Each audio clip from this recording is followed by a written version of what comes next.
Olá, minhas amigas, meus amigos, bom dia. Esta quarta-feira, dia 10 de junho, quase Dia dos Namorados, 2 dias só para o dia 12. Nós estamos perdendo um pouquinho a referência das datas por conta do isolamento social, mas Dia dos Namorados é uma data que nós temos que estar sempre lembrando, Dia do Amor.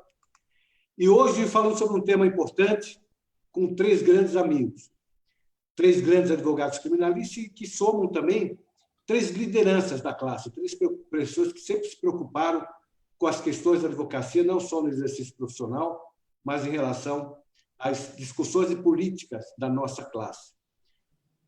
Começo cumprimentando, agradecendo a presença, o acolhimento do nosso convite, querido Antônio Ruiz Filho, e obrigado por ajudar a organizar esse momento de hoje.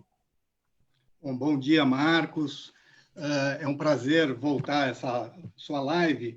Aliás, eu tenho assistido reiteradamente as suas lives e têm sido muito interessantes, muito produtivas. Você tem conversado com pessoas importantes e trazido temas da maior relevância, de maneira que eu cumprimento por esse trabalho. E agradeço, obviamente, o convite de novamente participar dessa conversa, que é, hoje, mais do que nunca, uma conversa entre amigos, porque o Fernando e o Sérgio são amigos de longa data, né? O Fernando um pouquinho mais, porque, para quem não sabe, eu trabalhei com o Dr. Thales Castelo Branco, que foi com quem eu comecei minha vida profissional durante 14 anos, e lá conheci o Fernando, ainda garoto, depois virou estagiário do escritório e colega, e se tornou um brilhantíssimo advogado, professor da PUC, de maneira que é uma satisfação tê-lo aqui, viu, Fernando? Obrigado, Antônio. Obrigado. A amizade é longa, é muito prazerosa e eu fico muito contente de poder discutir um pouquinho esse assunto hoje aqui com você. O Sérgio, da mesma forma, é um advogado brilhante, é também um amigo já antigo, embora ele seja jovem. Ambos são jovens, mas são advogados já muito experientes e muito tarimbados, de maneira que também o cumprimento, Sérgio, e é uma satisfação também poder privar aqui desse momento, dessa discussão e da nossa amizade. Obrigado. Eu queria, Marcos, antes de ingressar no tema hoje, que é a Lei de Abuso de Autoridade, eu queria mais uma vez ressaltar que nós estamos vivendo um momento extremamente difícil. Não é? Eu digo a você que não me daria o direito de falar sobre outro tema sem antes me solidarizar com as inúmeras, as milhares de famílias que estão perdendo neste momento seus entes queridos. Né? São mais de 38 mil pessoas já atingidas e deixando a vida por conta do vírus. Eu fiz um cálculo, não sei se já falei disso na oportunidade anterior, mas se fossem aviões de 200 pessoas, até o momento caíram quase 200 aviões. Né? Quando caiu um avião, a gente fica um ano falando a respeito disso, e neste momento caíram quase 200 aviões, né, nos quais morreram todo mundo. Então, é uma tragédia assim, sem paralelo na história. Eu acho até que no final deste século, tudo que nós estamos passando agora vai estar nos livros. Bom, dito isto, sobre o tema, nós vivemos num país em que, eu posso afirmar isso depois de 35 anos de atividade profissional na área criminal, em que há muitos abusos de autoridades. Então, é claro que, se há muitos abusos, é necessário que haja uma lei que coíba, que combata esses abusos. Nós tínhamos uma lei anterior, da época ainda da ditadura militar, né, que compunha aquilo que se chama do entulho autoritário. Era necessário que ela fosse mudada, mas, apesar de a lei nova trazer alguns avanços, eu acho que ela ainda deixa um pouco a desejar. Não sei se pouco, talvez muito. Mas acho que isso é conversa aqui para o nosso debate e para ouvir os nossos convidados. Né? Obrigado, Ruiz. Ruiz, que foi presidente da ASP, foi diretor do IASP, foi diretor da OAB, presidiu a Comissão de Prerrogativas, é uma grande liderança da nossa classe. Como também é o Sérgio Azental, um querido amigo de muitos anos, e hoje, revendo o Sérgio, a tecnologia nos permite isso, Sérgio. Apesar do isolamento social, estarmos entre amigos. Gratíssimo, Sérgio, por ter aceito o nosso convite, por estar aqui hoje. O Sérgio já me contou que tem atividade profissional intensa hoje. E Sérgio, que também foi presidente da nossa querida instituição, a Associação dos Advogados de São Paulo. Obrigado, Sérgio. Seja bem-vindo. Marcos, eu agradeço a você por esse convite, especialmente por ter a oportunidade de falar com esses dois brilhantíssimos advogados e tão queridos amigos de muitos e muitos anos, a respeito de um tema que efetivamente é essencial para a advocacia, porque a lei de abuso de autoridade, ela especialmente protege a atuação do advogado na defesa dos direitos dos cidadãos diante do poder público. Especialmente essa lei que veio estender essa proteção, especialmente à atividade do judiciário e à defesa, efetivamente, desses direitos e do direito de defesa, essencialmente, diante de tudo o que se viu acontecer no país nesses últimos anos. Antes de entrar no tema, eu só queria também dizer que é uma alegria para mim ver essas lives que você tem organizado. Você trabalhou tanto pela advocacia nos anos em que comandou a classe como presidente da nossa seccional paulista da Ordem dos Advogados do Brasil, continua prestando um serviço essencial à nossa classe, auxiliando os novos advogados, os advogados mais experientes, trazendo temas interessantes. Nesse momento tão difícil por que passamos todos nós, é essencial ter essa sua contribuição mais uma vez em prol da nossa classe. Então, meu muito obrigado pessoalmente a você, viu, Marcos, por essa sua iniciativa que é essencial para todos nós. Obrigado, Sérgio. E é uma forma, para mim, dá muito prazer, porque nós estamos sempre entre amigos. Né? É uma forma de rever as pessoas e permitir que vocês falem para um público que é de advogados também que tem muita pessoa que não é da área jurídica e que acompanha os debates para conhecer um pouquinho, que é também importante. Né? Nós somos um foco já há muito tempo, as questões jurídicas são aquelas que dão manchete nas principais mídias do país há muito tempo. E esse assunto, por exemplo, já passando para o Fernando, também agradecendo a presença dele, outro grande amigo, Fernando, que tem também na casa dele, no pai dele, outra grande referência. Fernando Tales é um dos grandes advogados do país, é uma pessoa que eu tenho um carinho especial, e o filho, que é esse grande amigo, esse grande advogado também criminalista, que também foi conselheiro da Ordem, para minha honra. Sentei ao lado dele na gestão do Aprobato, no conselho do Rubens Aprobato Machado, saudoso Rubens Aprobato Machado, e que também prestou e tem prestado serviços relevantíssimos à classe. E Fernando, obrigado por ter aceito. E essa questão, quer dizer, os temas da justiça têm sido os principais temas do país nas últimas décadas. É impressionante como, de repente, a nação começa a perceber a relevância das questões jurídicas, nem sempre, infelizmente, divulgadas de uma forma adequada, mas é a realidade. A área jurídica tem sido o grande palco dos debates da cidadania nos últimos anos.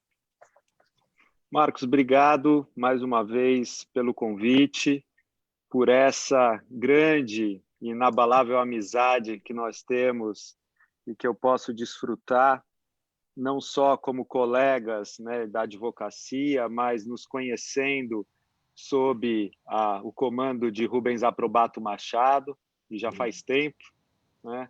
E assim, faço questão de frisar isso, né, Marcos? Assim, quando você voltou e assumiu como batonier a nossa classe, a nossa seccional, eu me senti muito honrado com o convite de ser um soldado ali daquelas fileiras e acompanhá-lo por toda essa jornada. E hoje você continua, né, cuidando da nossa classe, fazendo esse relevantíssimo serviço de propagação de conhecimento, de discussão, de debates, e com pessoas que acho que dispensam qualquer comentário. Né? Antônio Ruiz é uma das grandes lideranças da advocacia no Brasil, foi presidente da associação. Eu tenho a honra de ter sido estagiário do Antônio. Quando cheguei ao escritório, não sabia nada, e tudo bem, tinha lá meu pai e tal, mas era principalmente com o Antônio que eu tinha o contato direto, era quem me levou a conhecer o fórum, a estudar um processo de trás para frente, né? E todos os macetes da nossa profissão. Então, não só pela elevadíssima carga de conhecimento que foi difundida para mim, mas pela amizade, e passamos poucas e boas, né, Antônio?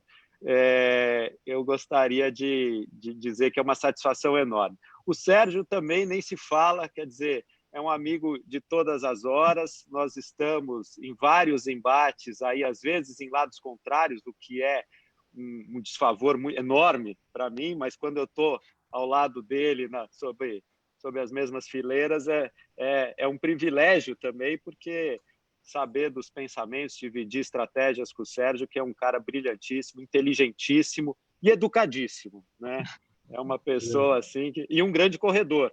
Então, essas são virtudes aí dos nossos amigos. Então, muito obrigado. Eu acho que o tema não poderia vir em melhor hora. Nós temos hoje, e pode parecer uma piada, né? Nós temos uma lei que foi revogada daquele entulho, como disse o Antônio, de um entulho autoritário, que foi sancionada por um marechal, né? E agora nós temos essa nova lei sancionada por um capitão, né? Ambas falando sobre abuso de autoridade. Daria, sem dúvida nenhuma, um bom quadro anedótico, né? Mas é a realidade que nós temos. Eu acho que a lei, obviamente, a 4898 de 65, estava totalmente anacrônica com a realidade que nós vivemos hoje. 55 anos de vigência de uma lei quase inútil, né? É forçoso dizer isso, quase inútil. Eu acho que aqueles que atuavam e ainda atuam na ponta da investigação, que são os policiais, talvez sejam aqueles que mais, não digo sofram, né? Porque eu acho que realmente os maus policiais, os maus juízes, os maus promotores de justiça devem se ver diante de uma resposta a uma legislação, uma prestação jurisdicional. Mas eu acho que ainda continuamos com um risco maior de se punir pura e simplesmente essas pessoas. É importante, eu acho que, e o Sérgio falou uma questão importante, acho que esse é talvez o ponto positivo, sem dúvida, dessa lei, que foi a criminalização das ofensas às prerrogativas dos advogados, né? Vale lembrar que em 2004, no Colégio dos Presidentes, lá em Curitiba, se eu não me engano, o Durso trouxe essa questão à baila, e uma questão que quase 20 anos depois acaba alcançando um processo de norma penal incriminadora. Então, eu vejo, e aquilo que já se teve como essencial, né? Não é um privilégio para o advogado, mas é uma defesa da cidadania e da própria instituição da justiça. Então, eu vejo que esse nosso debate ele pode trazer uma luz à situação, obviamente, positivas dessa lei, mas principalmente também, como disse o Antônio, às situações que nós precisamos estar muito atentos para que não se transforme em letra morta. Antes de começar a passar a palavra, devolver a palavra para o Luiz, eu queria só fazer o registro, se me permita, de algumas pessoas que estão conosco. O Adilson, o José Rocha Pinto, Luiz Ricardo Salata, o Alexandre Sá Domingues, de Guarulhos, o Adilson Pedro Machado, de Itaém, o Janir Daliluca, queridíssima Cátia Boulos, que esteve conosco ontem, a Natália Belker, o José Rocha Pinto, já comentei, o querido Paulo Roma, nosso amigo, Celso Fioravante, outro grande amigo, que é de São Carlos, Ana Mendonça, Cida Prado, Cidinha Raiz, o Laerte Soares, um amigo de Barueri, o Paulo Roberto da Silva, de Sumaré, Fábio de Souza Santos, Guarulhos, o Lincoln de Dolim, que é de São Carlos também, a Rita Castelão, de Santos, e a querida Juliana de Marco, de São Sebastião da Grama. Eu vou mencionando os outros nomes na medida que a gente for conversando. Ruiz, pegando o gancho do Fernando, era necessária a atualização da lei de abuso de autoridade? Era um ponto preciso para a evolução da própria democracia? Então, Marcos, para responder a sua pergunta, nós precisamos retroceder um pouquinho na história, né? O projeto de lei que se transformou na lei anterior de abuso de autoridade, ele foi plasmado, foi criado em 1956 ou 7, se eu não me engano. Mas ele entrou em vigor já após o golpe de 64. Então, embora ele fosse um projeto que, naquela altura, trouxesse alguns avanços por criminalizar o abuso de autoridade, na verdade, ele caiu um pouco no vazio, porque naquela altura nós não tínhamos condições de fazer essa defesa da maneira como deveria ser feita. E, ao longo do tempo, essa lei foi ficando sem ser utilizada, né? Nós temos um problema anacrônico no Brasil, que é o fato de que algumas leis não pegam, né? Curiosamente, isto acontece. E isto, de fato, aconteceu com a lei anterior, e o que se explicava em relação a isso, ou para explicar esse fenômeno de a lei não ter sido mais utilizada, é que ela continha tipos muito abertos.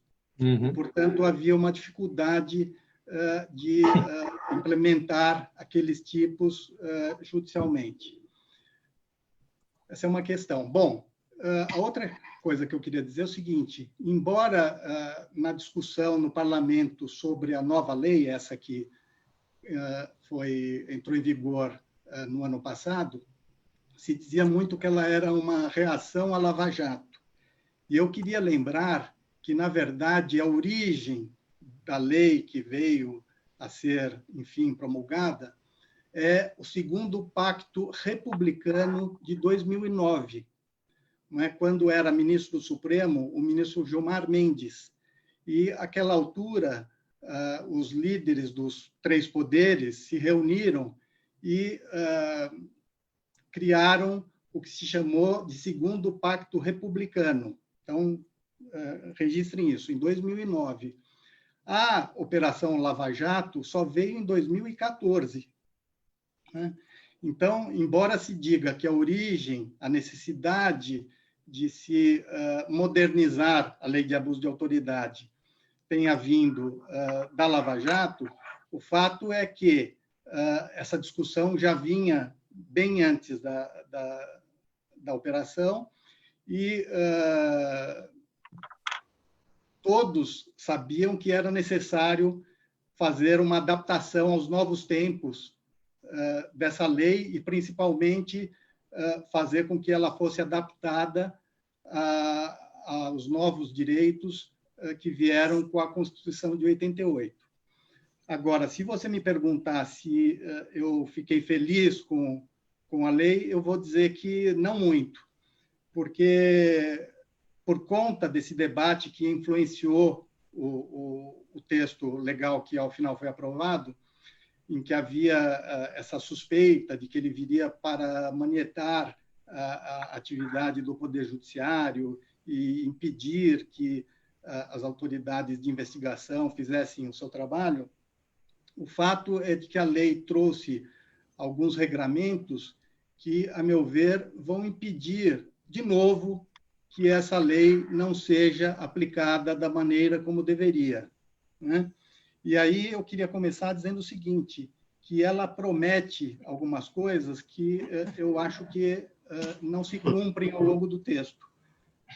Uma que eu vejo assim com muita preocupação é que ela fala aqui, no artigo 2º, que estariam sob o comando legal da Lei de Abuso de Autoridade servidores públicos, militares, membros do Poder Legislativo, Executivo, Judiciário, Ministério Público, agentes públicos em geral. Mas, na verdade, eu vejo que parte expressiva dos dispositivos que criminalizam condutas como abuso de autoridade se referem ou à polícia ou autoridades do Poder Judiciário.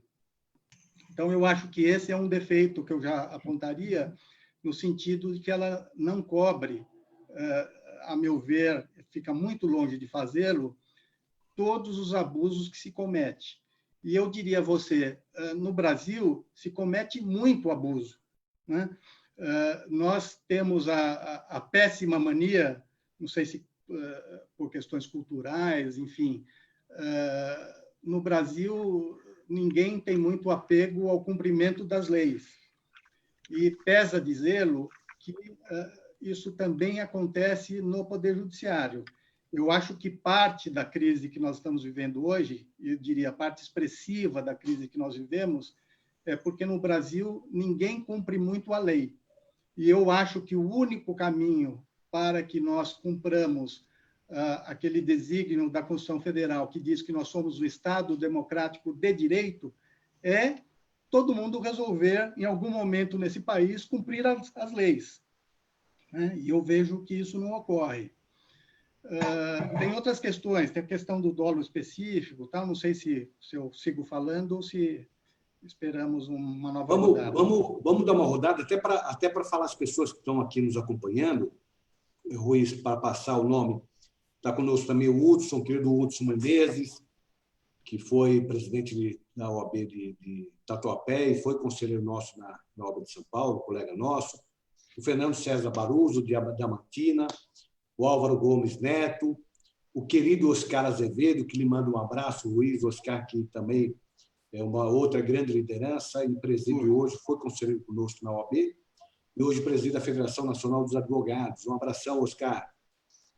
A Célia Lemos Leite Ortiz da Silva, o querido Adriano Abílio, o Stasis, que foi conselheiro da Ordem também e presidiu a subseção de Carapicuíba. Sérgio, o Ruiz comentou as críticas que foram feitas e muitas delas partiram do próprio Judiciário e do Ministério Público, né? Talvez por conta dessa situação da lei ter uma presença muito grande, uma preocupação muito grande com abusos cometidos pela própria Justiça. E, dentre as críticas que se fazia, era a questão do tipo aberto e o chamado crime de hermenêutica. As críticas eram justas e o texto que acabou aprovado, ele permitiu equacionar eventuais exageros que eram objeto das críticas, e se devidos ou não a esses exageros, o texto final acabou equacionando um pouco isso?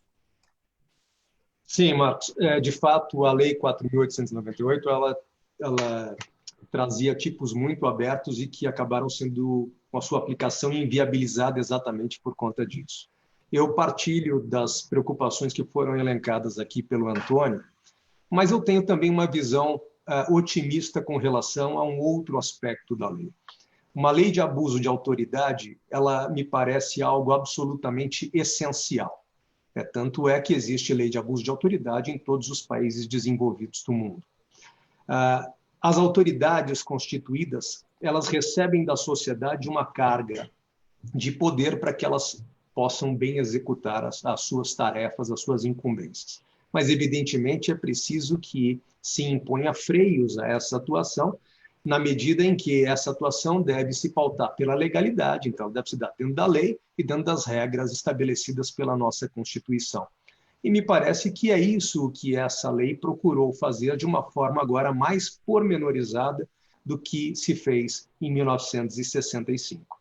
Então, a influência das ilegalidades praticadas na condução das mega-operações realizadas pela Polícia Federal me parece evidente na conformação dessa lei.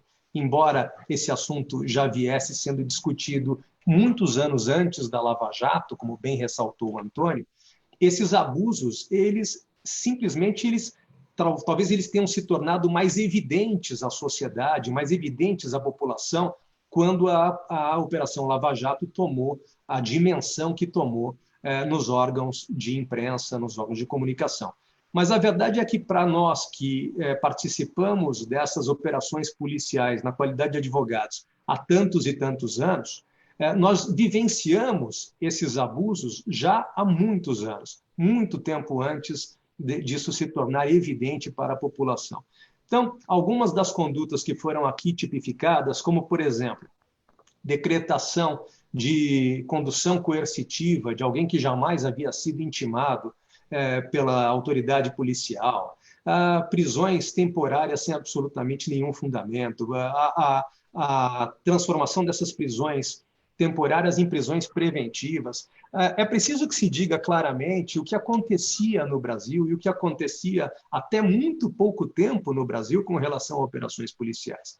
A operação era deflagrada, o cidadão tinha a sua casa invadida pela Polícia Federal numa busca e apreensão, era conduzido à delegacia de polícia diante de uma decretação de uma prisão temporária absolutamente desnecessária, e ali ele era submetido a uma verdadeira tortura psicológica, às vezes, inclusive, durante a noite, afastado do seu defensor. E todas essas condutas eu menciono assim expressamente porque agora elas se transformaram em tipos penais que são previstos nessa lei. E aí, então, ele era instado a se manifestar de uma forma prejudicial a ele, era instado a confessar, às vezes algo que não tinha sequer praticado, para que a sua prisão temporária não fosse, então, convolada numa prisão preventiva. Então, essa era a métrica que era seguida nas investigações, e é isso que, me parece, alguns desses tipos penais que foram criados por meio desta nova lei procuraram evitar. A lei deve garantir uma atuação eficaz da autoridade, mas ela não pode, evidentemente, extrapolar e invadir o direito de defesa de todo cidadão. Agora, faltou, evidentemente, se criminalizar diversas outras condutas, faltou, como esclareceu o Antônio, um maior cuidado com diversas outras condutas que são praticadas diuturnamente e não se encontram aqui estabelecidas nessa lei. Eu quero dar um exemplo prático e atual, porque sempre é interessante a gente conversar sobre algo que seja bastante compreensível por quem também não milita na área do direito, e especialmente na área do direito criminal. Nós tivemos agora um episódio que chocou todo o mundo, que foi o assassinato daquele cidadão negro americano, que foi, então, morto por um policial, o George Floyd, que foi morto pelo Derek Chauvin, nos Estados Unidos, que simplesmente pisou com o joelho no pescoço do cidadão por 9 minutos até que ele viesse a óbito. Algo absolutamente abominável, e agora ele vai responder pelo homicídio.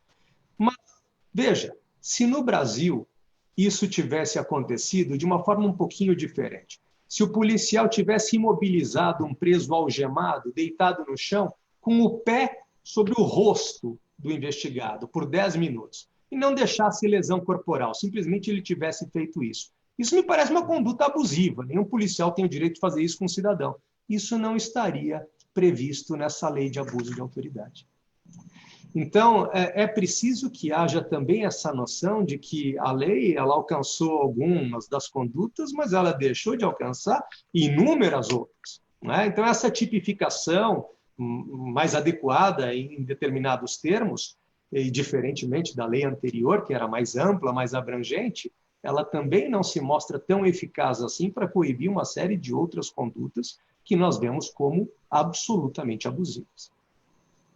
Se me permite, Marcos, só para não perder o gancho, eu queria dizer que eu subscrevo integralmente o que o Sérgio acabou de dizer. Apenas eu ressaltei primeiro os pontos que eu acho de maior fragilidade da lei. Mas é fato, como bem frisou o Sérgio, que há aqui a criminalização de abusos muito importantes, que precisavam estar na lei e vão ser, espero eu, muito relevantes para que se cumpram as normas por conta das autoridades ficarem com receio de praticarem condutas criminalizadas. Não é? Eu só penso que, como disse o Sérgio, que a lei ela não abarcou todas as possibilidades de abuso de autoridade. São muitos, e em todas as esferas, não só no judiciário e na polícia. No judiciário e na polícia, muito, mas também há outras questões que são abusivas e que, na verdade, não foram contempladas pela lei, embora, no seu início, ela prometa que isto será feito, mas, de fato, não ocorreu. É verdade, Rui, Sérgio. E aí eu pergunto para o Fernando. Havia uma crítica anterior no que diz respeito ao pouco interesse, era uma crítica feita, do Ministério Público, muitas vezes, em adotar a ação penal, promover a ação penal, em desfavor de uma autoridade.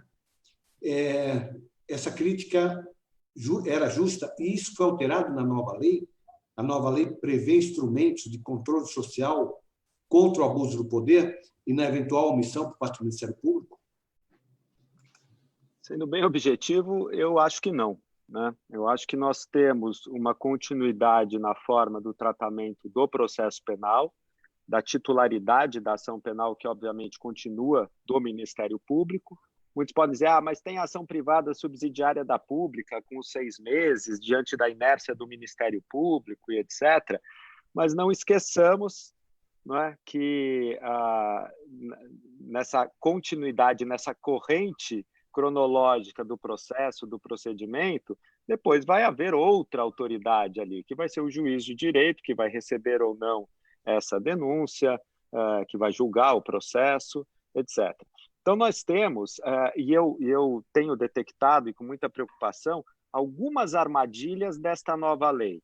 Se, por um lado, a lei anterior, da época da ditadura, era uma lei claramente com tipos penais muito abertos e dificultavam a detecção das práticas de abuso de autoridade, esta nova tem uma formulação mais adequada, mais clara, mais objetiva, com rol taxativo de condutas, mas daí cai naquilo que o Sérgio e o Antônio bem alertaram agora há pouco. Ou seja, esse rol taxativo descrito na lei acaba pecando pela falta de previsibilidade de outras condutas que deveriam estar ali bem dispostas. Eu acho, Marcos, que, eu não sou tão otimista quanto o Sérgio, né? Mas eu acho que mais do que punir, esta nova lei talvez consiga inibir a prática das condutas, em algumas situações,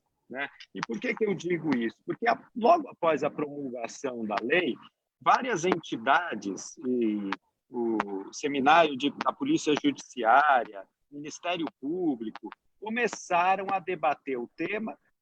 Esse Seminário da Polícia Judiciária editou algo em torno de 10 súmulas para orientar as autoridades da área a como proceder em relação a essa nova lei para evitar efetivamente uma responsabilização, e assim também o fez o Ministério Público do Estado de São Paulo, com nada menos do que 29 enunciados para servirem de alerta a uma forma de se evitar a responsabilização criminal.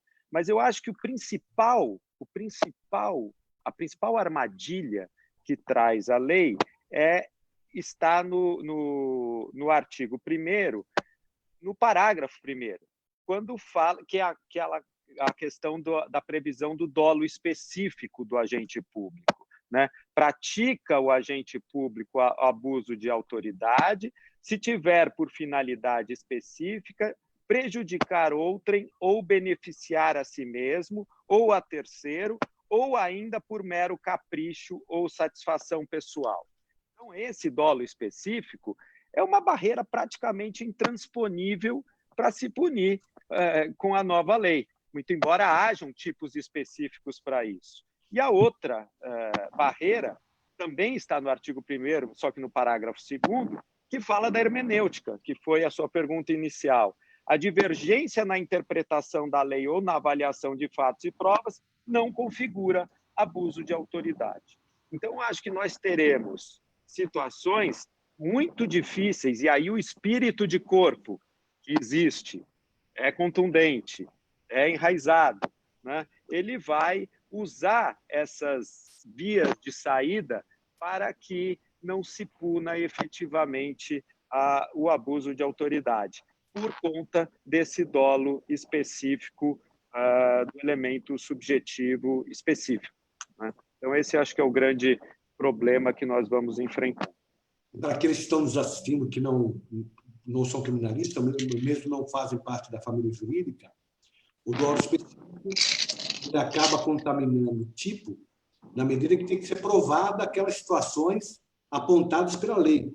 Então, não adianta eu demonstrar o abuso, eu preciso demonstrar o abuso e provar que esse abuso foi cometido a partir dos elementos postos na lei como um dolo específico. Não é isso, Fernando?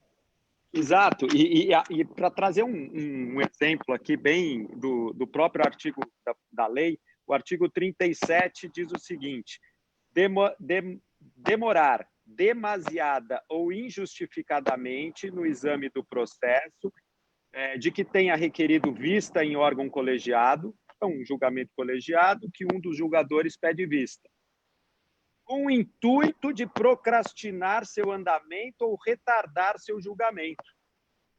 Eu preciso fazer prova que o dolo, né, do abuso de tal autoridade está na procrastinação do andamento ou no retardar o julgamento. E mais, demorar demasiado e injustificadamente. Qual que é esse limite temporal, né? Como é que eu faço essa prova? O processo está lá no gabinete do ministro há 2 anos e meio. Com o intuito de procrastinar, de retardar o julgamento, como é que eu faço essa prova? E não crio uma situação de inimizade naquela corte que vai proceder ao julgamento em momento posterior. Então, uma situação... Você pode ter desculpa, eu tenho 4.000 processos, 5.000 processos para cuidar, estava cuidando de outro me chamou a atenção, tive que analisar, prova impossível. Luiz, deixa eu lhe perguntar uma coisa. O meu sentimento. Nós tivemos a chegada da Constituição de 88, que trouxe a obrigação do legislador criar o Código de Defesa do Consumidor, que foi aprovado e promulgado. Eu sou criminalista, hein, Marcos? Não, mas olha, eu não sou criminalista, estou aqui tratando de questão do abuso e tal. Mas olha o que me parece. Então, 88, Constituição, chamada Constituição Democrática, do Constituição Cidadã. Impõe o legislador a obrigação de criar o Código de Defesa do Consumidor, que foi promulgado em 1990. A imprensa, a mídia, abraçou o Código de Defesa do Consumidor como um grande avanço social. E o Código foi um grande avanço social. Hoje, dificilmente você chega num comércio, numa indústria, e o sujeito, do mais simples atendente ao dono da empresa, se você fala o Código de Defesa do Consumidor, o sujeito se assusta.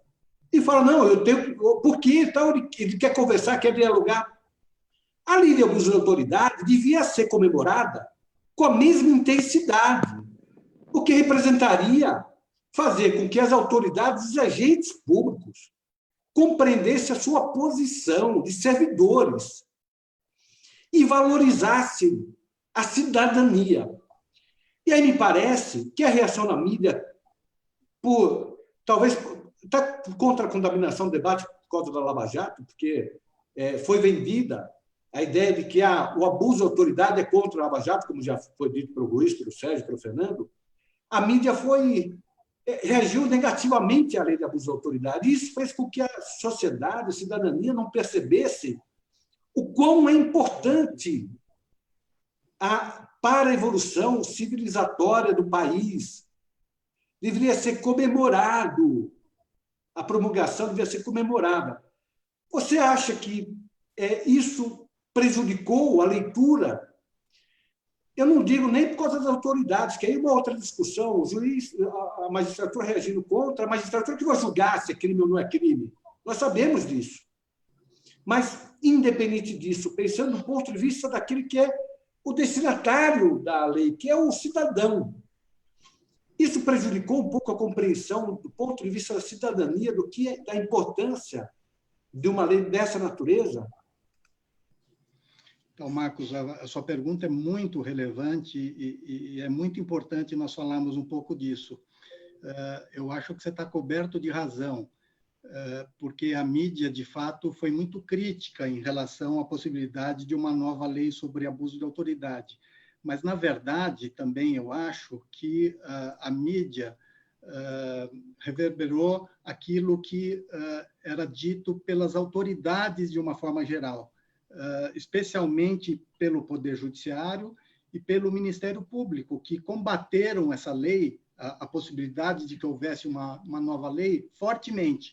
O que me causa muita estranheza, porque eu sempre fico imaginando, será que algum juiz, algum promotor, algum procurador da República pensa deliberadamente em praticar algum abuso? Não é?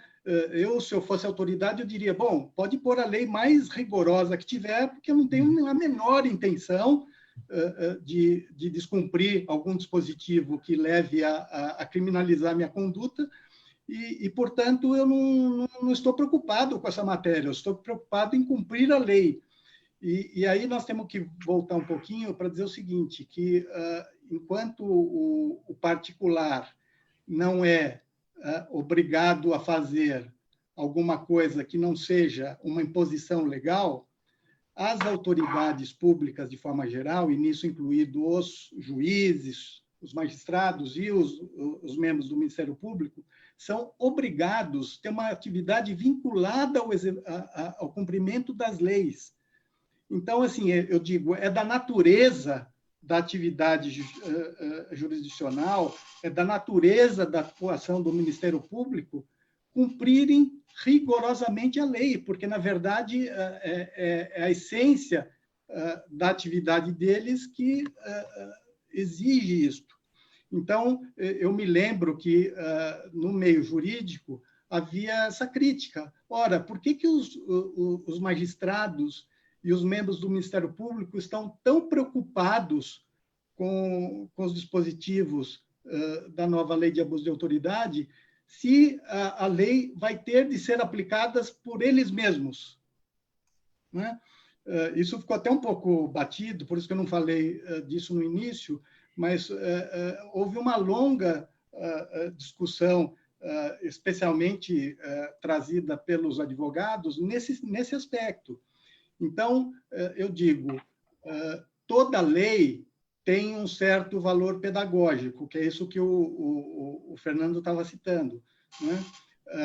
As autoridades, para a minha curiosidade, ficaram muito preocupadas e muito envolvidas com a discussão dos dispositivos que a nova lei traria. Até eu me lembro que, assim que ela entrou em vigor, alguns juízes se negaram a bloquear contas, outro deu uma liberdade provisória porque disse, olha, eu não vou correr o risco, né, de cometer algum ilícito, porque essa lei veio para impedir o livre exercício da atividade jurisdicional do Ministério Público, né? Mas o fato é de que cada um tem que saber o que é possível fazer dentro da sua esfera de competência. Né? Eu me lembro aqui uma coisa que o grande Raimundo Pascoal Barbosa falava, que, assim, e o Valdir Troncoso Pérez também frisava muito isso, eles falavam em respeito à advocacia, né? Que para ser advogado, e para ser advogado criminal, precisa ter coragem. E eu digo, isso se estende também às autoridades. Cada um precisa ter a consciência e a firme convicção de que está fazendo o que é certo. Mas, na verdade, aqui não é sempre assim. Os juízes, eu repito, pesa dizê-lo, com muita frequência descumprem os mandamentos legais. Então, assim, talvez seja essa a razão pela qual eles fiquem muito preocupados. Mas, de novo, dizendo, em algum momento, todos nós precisamos tomar uma decisão de cumprirmos a lei, que é o que eu acho que vai resolver, assim, uma parte muito expressiva de todos os problemas que vivem a a nação brasileira. Agora, eu queria voltar um pouquinho, se você me permitir, em relação à questão do dolo, e fazer uma comparação aqui, porque o artigo 9º da lei diz o seguinte: decretar medida de privação da liberdade em manifesta desconformidade com as hipóteses legais. Então, assim, para mim, isso aqui já é o que basta, porque se algum juiz decretar a privação da liberdade de alguém, não é, que é depois da vida é o bem mais importante que um ser humano pode ter, em manifesta desconformidade com as hipóteses legais, não é? Me parece evidente que ele já estaria praticando um crime de abuso de autoridade. Mas isso não é o suficiente, porque, além de decretar a prisão de alguém em manifesta desconformidade com as hipóteses legais, é preciso que haja algum dos elementos daquelas finalidades específicas, que é o dolo, que veio, como disse o Fernando, no parágrafo 1º, que estabelece aqui pelo menos 4 possibilidades em que seria necessário ter uma finalidade específica para aquela conduta ser considerada crime. Então, repetindo, a finalidade específica de prejudicar outrem ou beneficiar a si mesmo ou a terceiro. Quer dizer, vocês imaginem, mesmo para quem não é da área criminal, a dificuldade de fazer essa prova, né? Ou ainda por mero capricho ou satisfação pessoal, a menos que venha, sei lá, uma escuta telefônica em que o juiz diga para um colega: olha, amanhã eu vou decretar uma prisão aqui porque eu não gosto do fulano, né?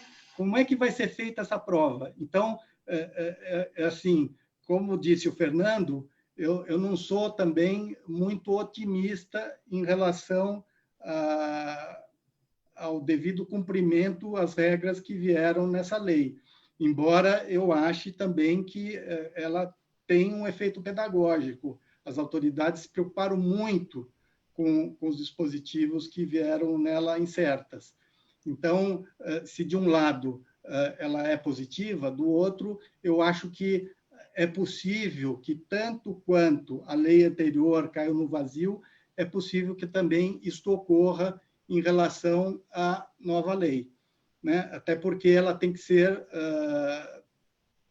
manipulada ou levada às barras dos tribunais pelo Ministério Público e julgada por juízes, obviamente.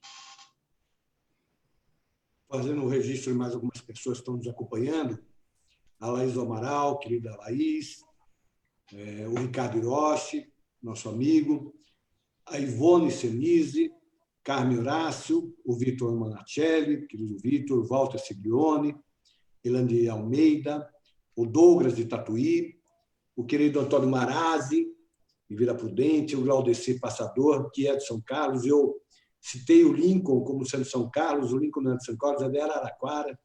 São 2 cidades muito queridas, muito próximas, estão sempre juntos, por isso a confusão. O Lincoln, inclusive, foi diretor do Milani, lá na subseção de Araraquara. O Milani me chamou a atenção disso. O Márcio Cosati, Jundiaí, outro grande amigo, Eli Gomes, o Roberto Aguiar, o Cláudio Cândido Leme, outro grande amigo de Praia Grande. Enfim, muitos aqui seguindo a nossa conversa. Voltando, Sérgio, para um tema que você comentou, que é a criminalização da violação das nossas prerrogativas profissionais. Esse é um tema muito sensível, extremamente relevante, e que dá aí uma base de maior valor para o direito de defesa do cidadão, né? Porque exatamente as prerrogativas são, em essência, as armas que nós dispomos para combater o bom combate, que é a defesa do cidadão. Sérgio, queria que você falasse um pouquinho mais sobre isso, e o Fernando e o Rui também sobre esse tema, porque, pela sua importância, é bom que todos falem. Pois não, Marcos. De fato, esse foi um dos importantes avanços dessa legislação. algo que já era pleiteado pela advocacia há muitos anos e finalmente se viu consolidado. Importante apenas ressaltar, para quem não conhece exatamente os termos da lei, que a proteção às prerrogativas dos advogados ela não foi aqui criminalizada de forma absoluta. Então, ela se ateve a alguns específicos dispositivos do nosso estatuto. Na verdade, são 4 dispositivos, artigo 7º, incisos 2, 3, 4 e 5, que dizem da inviolabilidade do escritório do advogado, da necessidade dele ser, em caso de prisão, recolhido a um estabelecimento diferenciado, mas diz especificamente a respeito de uma prerrogativa dos advogados, que, na realidade, é muito mais um direito de todo o acusado, todo investigado, que é a prerrogativa do advogado de se comunicar com o seu cliente pessoalmente, mesmo sem procuração, quando ele se encontrar preso, etc. Então, isso é algo realmente importantíssimo, porque não atende apenas a um pleito da advocacia, isso é uma necessidade de se privilegiar um direito de defesa do cidadão. Evidente, faltou aqui criminalizar outras condutas, especificamente nesse tópico, que acabaram sendo previstas em outros crimes que foram criados por essa nova lei. Então, por exemplo, é direito do advogado examinar os autos de procedimentos investigatórios que pairem contra os seus clientes. Isso já é objeto de uma celeuma que envolveu inúmeras contendas e se tornou, inclusive, uma súmula vinculante do Supremo Tribunal Federal, mas agora vem criminalizada também pela lei, especificamente por essa lei de abuso de autoridade, no artigo 32, que diz negar ao interessado, seu defensor ou advogado, acesso aos autos de investigação preliminar, etc. e tal. Então, ou seja, é uma conduta que foi finalmente tipificada, além de ser um direito garantido por uma súmula do Supremo Tribunal Federal, se transforma em crime. Existem outras condutas que também vêm ajudar a garantir o exercício do direito de defesa por parte do cidadão e, evidentemente, por parte do seu advogado.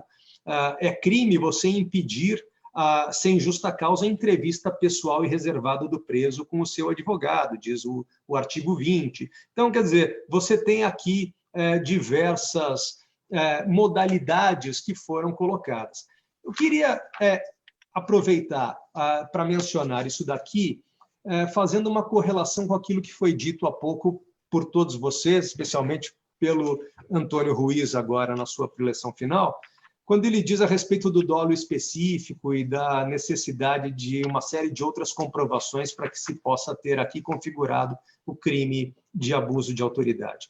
É verdade que este dolo específico, essa característica diferenciada dessa lei, ela pode impedir a condenação, em muitos casos, pela impossibilidade de fazer essa prova.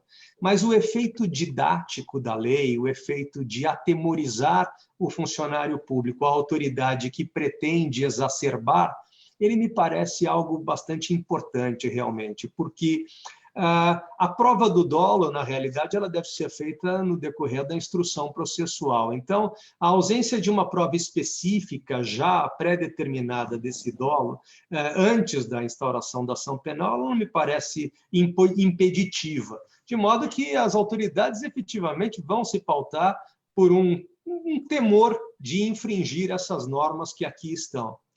De fato, o que vai definir se essa lei se tornará letra morta, se essa lei se tornará uma proteção às autoridades que abusam do seu poder, ou se ela efetivamente será utilizada para a proteção da sociedade, isso será ditado pela forma como a lei será interpretada pelos nossos tribunais. Se os nossos tribunais entenderem temas que são ainda indefinidos na nossa jurisprudência, como esse que foi citado da decretação de medida privativa de liberdade em manifesta desconformidade com as hipóteses legais. Você pode ter uma interpretação restritiva com relação a isso. Por exemplo, prisão temporária, ela pode ser decretada quando o crime investigado pertence a um determinado rol que é estabelecido pela Lei 7.960 de 89. Fora dessas hipóteses, ela não pode. Então, uma prisão temporária decretada em relação a crimes que não estejam nesse rol, ela é manifestamente em desconformidade com as hipóteses legais. Nessa situação é fácil, isso é muito claro. A lei diz também que essa prisão não pode ser decretada de ofício.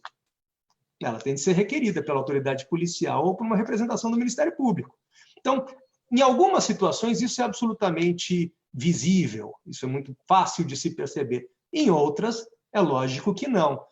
Mas a dificuldade de se saber exatamente o que é a manifesta desconformidade com as hipóteses legais é algo que existe na nossa legislação. Nós temos tipos que não definem exatamente aquilo que a lei traduz. Nós temos, por exemplo, na Lei dos Crimes contra o Sistema Financeiro Nacional, o tipo de gestão temerária. Até hoje não se sabe exatamente o que significa gestão temerária.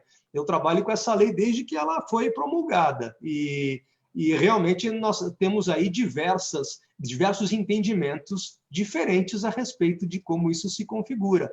Nós temos situações jurídicas que envolvem o sentimento dos nossos tribunais, que reflete, evidentemente, o sentimento da nossa sociedade. Nós temos a figura do dolo eventual e da culpa consciente. Em que hipótese cabe um, em que hipótese cabe outro? Então, os nossos tribunais vão ter de, efetivamente, nos informar a respeito de como essa lei deverá ser interpretada. Fernando? Bom, eu gostaria só de voltar naquele ponto, e você foi muito feliz em trazer o Código de Defesa do Consumidor, porque realmente foi uma lei que pegou. É uma lei que está estampada em todo o balcão, em toda a loja, é de fácil aplicação. Os juizados especiais eles servem como uma acessibilidade ao judiciário de rápida prestação jurisdicional. Então, foi uma lei que pegou. Eu acho que essa lei do abuso de autoridade é uma lei que tem um rótulo, uma rotulagem, que pode servir, como eu disse no começo, para inibir a prática das condutas, de menor eficácia aplicativa. Eu compararia, mal comparando, mas acho que é pertinente. Vocês se lembram das 10 medidas contra a corrupção apresentadas pelo Ministério Público, no auge da Lava Jato, etc. Quem, em sã consciência, não é a favor de 10 medidas contra a corrupção ou de 1000 medidas contra a corrupção? Agora, se nós formos, e não precisa muito esforço, né, adentrarmos e olharmos especificamente quais eram as 10 medidas contra a corrupção propostas pelo Ministério Público, indo de testes de integridade, que remontam à SS nazista, aquela redução, para se dizer o mínimo, sobre nulidades, prescrição, habeas corpus, recursos. Então, eu vejo que existia, nas 10 medidas contra a corrupção, uma armadilha, né, para chamar, para atrair a boa vontade do público, o apoio popular, tanto que teve lá um vultoso número de assinaturas em prol dessas 10 medidas contra a corrupção. Aqui eu vejo algo parecido. Quer dizer, vamos tratar do abuso de autoridade, vamos punir o abuso de autoridade, mas vamos criar algumas artimanhas dentro principalmente do processo penal que dificultem, se não inviabilizem o procedimento e a punição dessas pessoas. Vale lembrar também, e eu acho que isso é importante, que a grande maioria dos tipos penais ali descritos, nós enveredamos para uma justiça negocial. Isso também precisa ser visto. GCRIM, né? Nós vamos ter transação penal, podemos ter em outras situações suspensão condicional do processo, podemos ter o acordo de não persecução penal, quando a pena mínima for inferior a 4 anos, então abarcaria todos os tipos, né? Precisaria haver reparação do dano, salvo impossibilidade de fazê-lo, etc., e nos crimes sem violência ou grave ameaça. Mas vejam que é uma situação que comporta uma análise muito acurada de como se dará esse procedimento. Eu concordo plenamente com o alerta que o Sérgio fez. Ou seja, para um juízo de admissibilidade da inicial acusatória, nós não precisamos enveredar, aprofundar a análise do mérito, do dolo. Não é? Se é um dolo, em que sentido foi o dolo, discutir essa prova. Isso vai ser discutido no curso da instrução processual. Não é? E agora, falando também rapidamente sobre a questão das prerrogativas do advogado, eu acho que este, sem dúvida nenhuma, foi um ponto positivo. Muito embora não tenha abarcado no dispositivo lá do artigo 43 a totalidade dos direitos dos advogados, ele o fez de uma maneira ainda setorizada, no 32, como também o Sérgio falou, no 43 fala de 4 incisos: inviolabilidade de escritório e correspondência, sigilo da comunicação com o cliente. E como dizia o velho Carvalho Neto, né, sergipano, advogado, defendendo-se pessoalmente, defende-se a causa e a classe, salvaguardando a própria justiça. Naquele livro famoso do Advogados, como aprendemos, como sofremos e como vivemos, que é anterior à lei de abuso da autoridade da primeira. É de 1946 esse livro. Então, veja que essas aflições, essas angústias já existiam há quase 100 anos atrás. Luiz? Então, Marcos, antes de adentrar na questão dos crimes de violação de prerrogativas, eu queria dizer que eu concordo com o Sérgio. Na verdade, o que vai dizer se a lei vai realmente ser aplicada ou não é a jurisprudência, são os tribunais, né? E eu confesso assim que quero primeiro esperar para ver qual vai ser a reação dos nossos tribunais em relação a isto. Mas espero que seja muito firme, porque é isto que vai garantir, como eu disse antes, que todos cumpramos a lei, que essa é a saída para todas as nossas crises, da minha maneira de ver. Eu queria rapidamente, que eu sei que o nosso tempo está acabando, falar da questão da violação de prerrogativas. Primeiro, dar crédito a quem tem. O Fernando citou no início, mas eu queria reforçar que essa ideia de criminalizar a violação das prerrogativas foi do Luiz Flávio Borges Durso, que em 2004 levou essa questão ao Colégio de Presidentes da OAB, né, que reúne os presidentes de todas as seccionais do país. E, a partir de lá, travou-se uma verdadeira batalha, uma guerra, eu diria até, para que isto se tornasse, enfim, uma lei que veio com o artigo 43 da Lei de Abuso de Autoridade, que, na verdade, inclui um artigo 7º-B no Estatuto da Advocacia, que também é uma lei federal, mas inclui 4 dispositivos, 4 violações de prerrogativas. E algumas que o Sérgio citou, por exemplo, aquela que está no artigo 20, que é impedir, sem justa causa, a entrevista pessoal reservada do preso com seu advogado, e aquela que está no artigo 32 da lei, que é negar ao interessado, seu defensor, acesso ao processo, elas, na verdade, elas estão no corpo da Lei de Abuso de Autoridade e, portanto, a configuração desses crimes depende daquele dolo específico que nós falamos no início.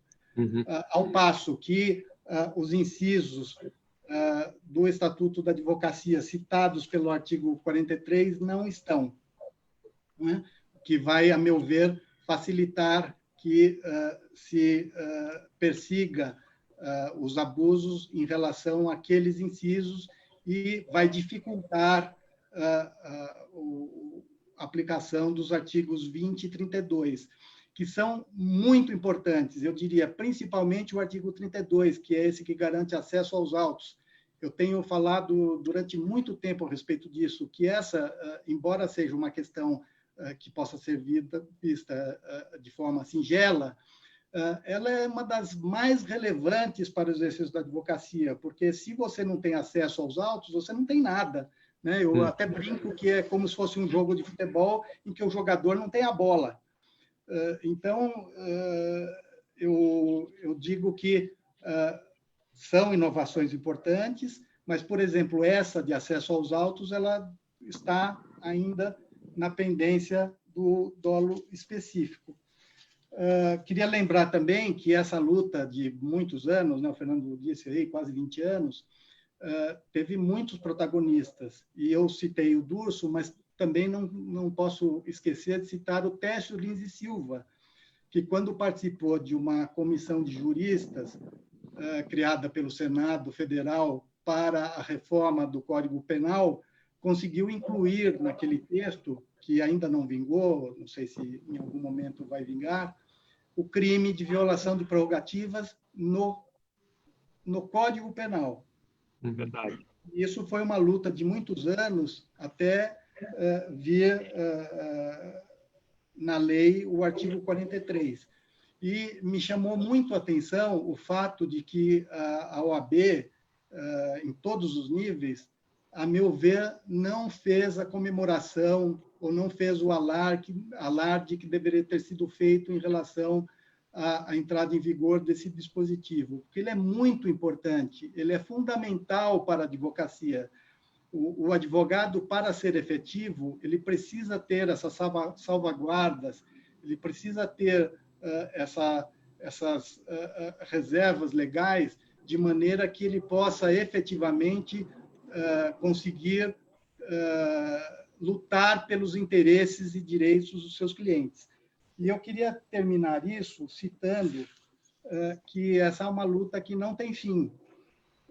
E, para demonstrar que isso é, de fato, verdadeiro, eu queria citar um projeto de lei que está em andamento no Congresso Nacional, que é para que se altere o artigo 564 do Código de Processo, que diz o seguinte: a nulidade, fala-se de nulidade, ocorrerá nos seguintes casos.